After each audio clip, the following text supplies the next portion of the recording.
The 7 days of the Feast of Temporary Dwellings and the 7 days of the Feast of Unleavened Bread represent the time that our Creator has set aside in His eternal plan to build His family.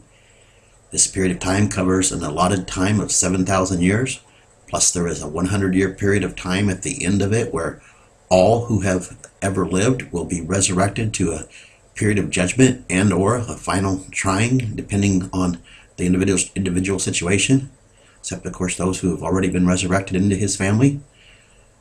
The first 6 days of these two feasts represent man's time of self-rule here on earth, with Satan and his cronies placed here.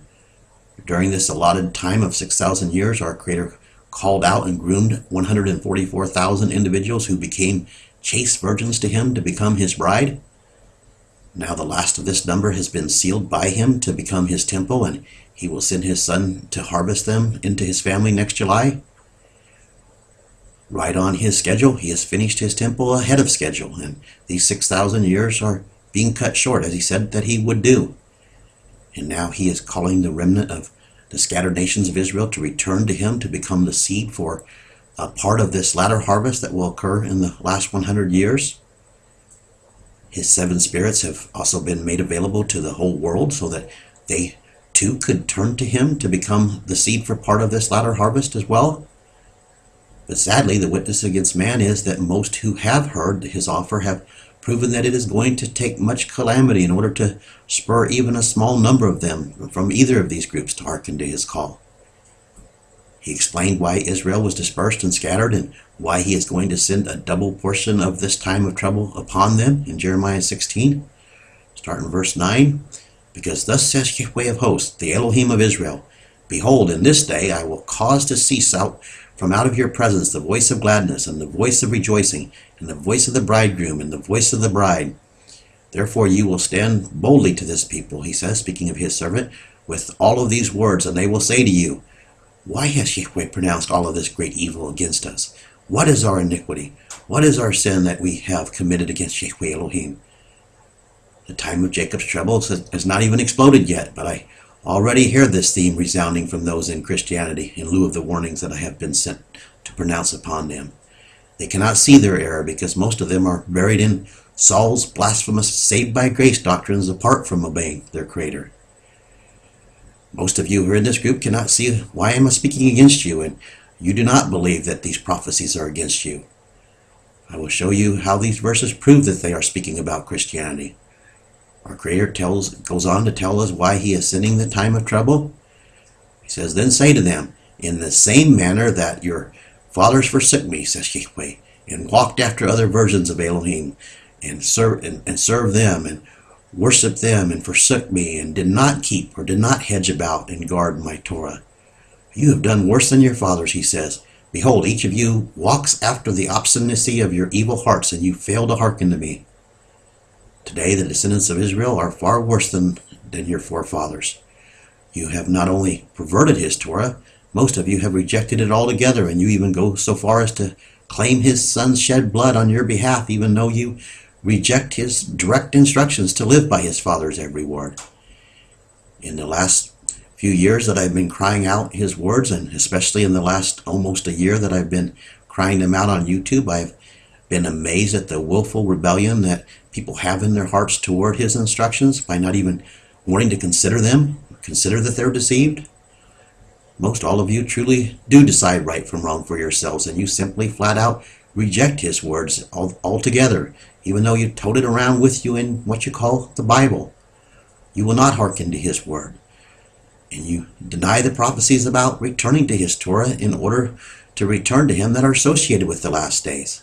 These prophecies are pretty straightforward and clear. Who do they apply to? It really is amazing to witness the stiff-necked nature of Israel and man in general. It is willful rebellion gone wild.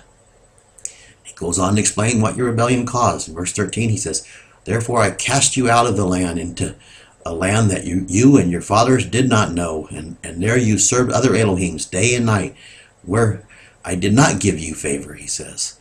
He is saying that He cast your fathers out, and you remain cast out because you continued in your rebellion to His word. And He did not give you His favor. Obviously, Christianity is not embracing this message that I'm sending forth with glee, you in Christianity are being told that you do not have your Elohim's grace that you think that you are saved by. This verse is clear on this. Even the Greek word that is translated as grace really means favor. If you look it up and look at how it's used, you claim Elohim's favor through his son's blood, but you trample his blood under your feet. You're a bunch of liars and hypocrites, and these verses that I am reading here, along with the many others, prove what I am speaking to be true. Not only that, Yeshua's very own words prove what I'm speaking. But there is good news. You can turn from your evil blasphemies that you call Christianity and return to the paths of old that were given to us to mold us in our Creator's image. There is yet to come the 1,000 years in his plan to build his family, so you can choose to be a part of it. And there is the 100 years that follow this millennium that you can choose to live for. This time represents a time when all who ever lived will either be made clean or they will be purged out from existence forever and ever. This time is what the 8th day following the Feast of Temporary Dwellings is to point to. This time is also what circumcising the male child on the 8th day points to. The male children are circumcised on the 8th day to point to a time when all who ever lived who have not committed the unpardonable sin will be resurrected to have the opportunity to have their hearts circumcised, to come into agreement with their Creator. This 8th day is also symbolized in the woman's monthly cycle where she is pronounced clean on the 8th day. Our Creator has already shown us how the 7 days of her impurity is meant to be symbolism of the consequences of the original sin, which all sin flows out from. The original sin is deciding right from wrong for ourselves instead of hearkening to our Creator, and it results in the death penalty if not atoned for. And having it atoned for is conditional on our turning from it. Yeshua's blood does not cover us without repentance. And this is what repentance is. This is why the Apostle John said that sin is transgression of the Torah. He knew that the Torah is a set of instructions that tell us and teach us what is right and what is wrong from our Creator's righteous view. This 8th day represents a period that is the great white throne of judgment. Isaiah recorded that this is a 100-year period of time. I do not know all of the details of how this will work, but we are told that Satan will be let loose for a short season after the millennium, so the time that he is let loose will play into all of this as well. But for now, the key thing is for you to live so that you can be a part of this final harvest that this 8th day represents by choosing to live to be found in our Creator's favor, so that he will deliver you through the time of trouble that is fast approaching. This is all that matters. If you are delivered into the millennium, you and your families will be prepared for this time of judgment.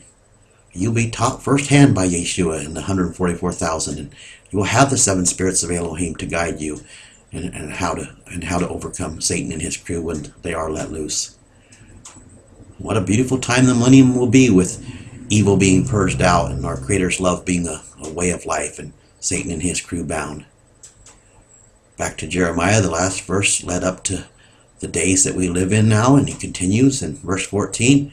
After this, behold, the days will come, says Yahweh, when it will no longer continue to be said that Yahweh lives, who brought up the children of Israel out of the land of Egypt. And that's what we say now. What we all speak of the time that he delivered all of Christianity anyway, and all the people that follow the Abraham, Isaac, and Israel.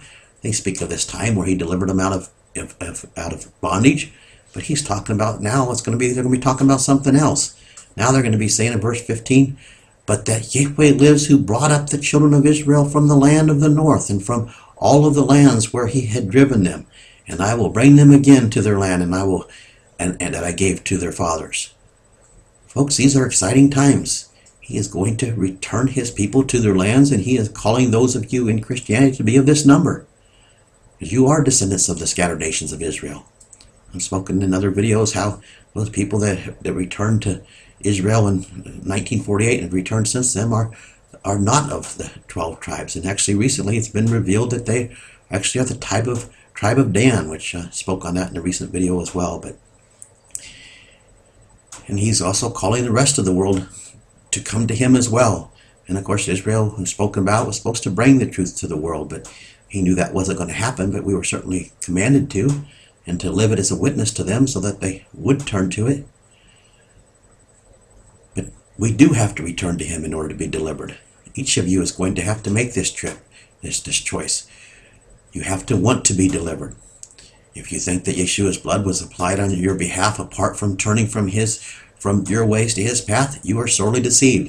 And if you think about that, those that are in Israel today, they certainly did not return to his path. It's crazy to think so. You look at all of their deceptions and their perversions to the truth. I read to you where it says otherwise. I've read to you where it says so. Excuse me, I got a frog in my throat. I read to you where it says otherwise yet again today, where it says that isn't Israel who's there, and of course where it shows that those who will be saved have had to return to him. There are so many prophecies that prove this. Why won't you believe them? He said that you were sent into captivity to worship other Elohims. He recorded elsewhere that you would do this if you turned from his Torah, and your ancestor did turn from it. He said that they were sent to do this, to worship other Elohims, because they did not guard or hedge about his Torah. And you continue to follow the same suit, but only worse than them, he says. He said that it is because you would not hearken to his word when he called you, and you went after the imaginations or the obstinacy of your own hearts. Can you not simply believe him? What is it going to take to get you stiff-necked people just to believe your Maker? Do you really think that he set you free even though you remained in rebellion to him? Did he set you free even though you continued to reject his word that his Son bore witness to as the truth that sets us free? You not only don't believe your Creator, but you also don't believe Yeshua either, because he plainly said this.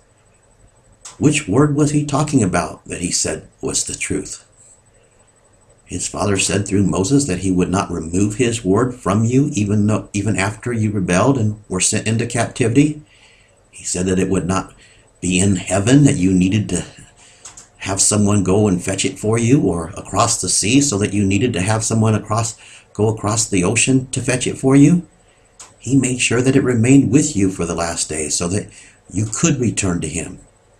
His word that Yeshua testified to as the truth that sets us free is in what you call your Bibles. He did not remove it from you because he said that he would not. This in itself proves what I'm speaking to you, because there is no other such match anywhere else in any other people or in any other religion in the world. But your fathers also added in the blasphemies of the abomination of desolation, Saul of Tarsus, right alongside of his words, and you chose to let Saul's writings continue to desolate the truth that would have set you free. You chose to believe the words of Saul and his followers instead of believing Elohim's prophets and his son, as he was recorded to have said by the eyewitnesses that recorded what he spoke. You did this so that you could continue to rebel against your Maker, because you wanted to go your own way. You did not want to lose your life for his kingdom's sake. And now you will be recompensed if you will not return to him. Saul and his writings are the abomination that desolated the truth from what became Christianity. He says in the following verses and elsewhere that you will be recompensed a double portion for your obstinacy. But he is calling you to return to him before he sends his correction. Verse 16, Behold, I will send forth many fishermen, says Yahweh, and they will fish for you. And after this I will send forth many hunters, and they will hunt for you upon every mountain and upon every hill and in the clefts of the rocks, because my eyes are upon all of your ways, and they are not hid from my face, neither is your iniquity hid from my eyes. This does not sound good. Why does he have to send his correction upon you anyway?